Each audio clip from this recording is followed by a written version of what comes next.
एक अच्छा टीचर वो बिल्कुल नहीं है जो नोट्स बनवा दे। एक समय तक आदमी दुनिया के बताए रास्तों पर अंधानुकरण करता हुआ चलता है, अंधा होकर चलता है। फिर उसे एक सही व्यक्ति मिलता है, गुरु मिलता है, शिक्षक मिलता है। एक अच्छा शिक्षक पढ़ाता नहीं है। एक अच्छा टीचर वो बिल्कुल नहीं है जो नोट्स बनवा दे। एक अच्छा टीचर वो बिल्कुल नहीं है जो बता दे कि रोमिला थापर ने ये कहा है और डीडी कोशाम्बी ने ये कहा है। ये तो सामान्य बात है। चैट जीपीटी के जमाने में कौन पूछता है इन सब बातों को? चैट जीपीटी के जमाने में टीचर्स को अपने अस्तित्व के बारे में फिर से सोचना पड़ेगा। मुश्किल होने वाला है, सीरियसली मुश्किल होने वाला है। अच्छा टीचर वो है जो ज्ञान नहीं देता, ज्ञान अर्जित करने के टूल्स देता है कि ज्ञान खुद सीखना है, कैसे सीखना है ये मैं सिखाता हूं। और तब सर ने एक दोहा सुनाया कबीरदास का, जो आज तक मेरे सबसे प्रिय दोहों में से एक है। पीछे लागा जाई था लोक वेद के साथी। कि लोक समाज जो कहता है और वेद जो कहते हैं, मैं उसके पीछे पीछे अंधा होकर चल रहा था। पीछे लगा जाई था लोक वेद के साथी, आगे तय सतगुरु मिल लिया दीपक दिया हाथी। आगे से सतगुरु मिला, उसने मेरे हाथ में दीपक दे दिया। ज्ञान नहीं दिया, किताब नहीं दी, दीपक दिया। और बुद्ध के भाषा में कहा अपदीपो भव, अपने प्रकाश स्वयं बनो, अपने प्रकाश की तलाश खुद करो। तो अब मुझे लगने लगा कि जिन बने बनाए रास्तों पर मैं चल रहा हूं, उससे पहले मेरी विचारधारा एकदम निश्चित थी। मैं आरएसएस का कट्टर समर्थक था, घोषित मेंबर नहीं था लेकिन समर्थक था।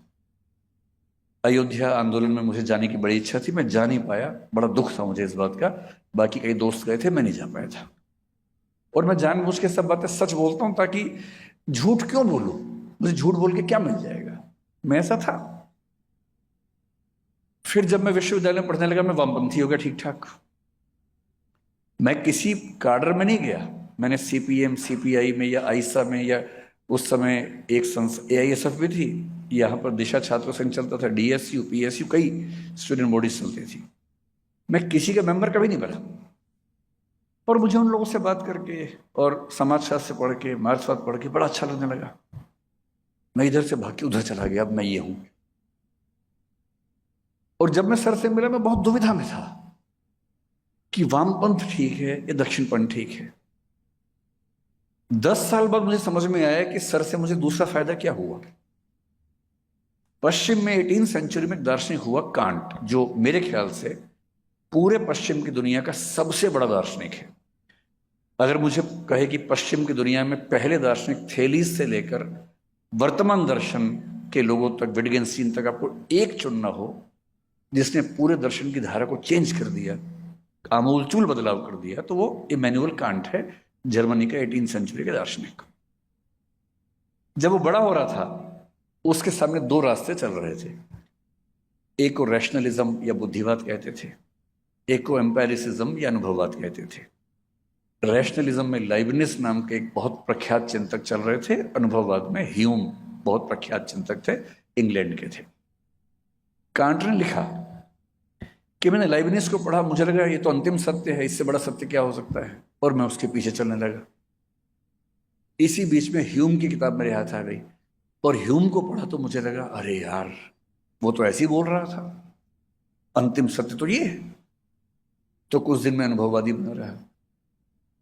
कुछ दिन बाद फिर लाइबनिज को पढ़ा तो मुझे लगा नहीं, यही है अंतिम सच, यही है। फिर ह्यूम को पढ़ा तो लगा ना, इससे अंतिम कुछ हो ही नहीं सकता है। और फिर वो लिखता है, इस कंफ्यूजन से मैं इतना परेशान हुआ, इतना परेशान हुआ, अंत में मैं समझ गया कि अपना ही रास्ता बनाना होगा। और वहां से एक नई थॉट पैदा हुई, जिसको क्रिटिसिज्म कहते हैं, समीक्षावाद कहते हैं, जो पश्चिम के दर्शन की सबसे गहरी थॉट बनकर उभरी। सर से मिलने से पहले मैं भी दक्षिणपंथ वामपंथ के बीच में झूलता था। कभी ये खींचता था, कभी वो खींचता था। फेमिनिज्म पढ़ा तो मैं फेमिनिस्ट हो गया कुछ दिनों के लिए। अम्बेडकर बात पढ़ा, मैंने कहा अरे अंतिम सच तो ये था, ये कहां छुपा हुआ था। संतुलन नहीं था। और जब बहुत सारे विचार आपको खींच रहे हैं और आप संतुलित ना हो तो आप क्या होगा, घंटे के हिसाब से आप अलग अलग वाद के शिकार होते रहते हैं।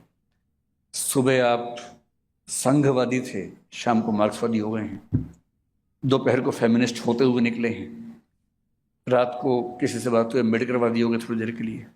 बैलेंस बन ही नहीं पा रहा।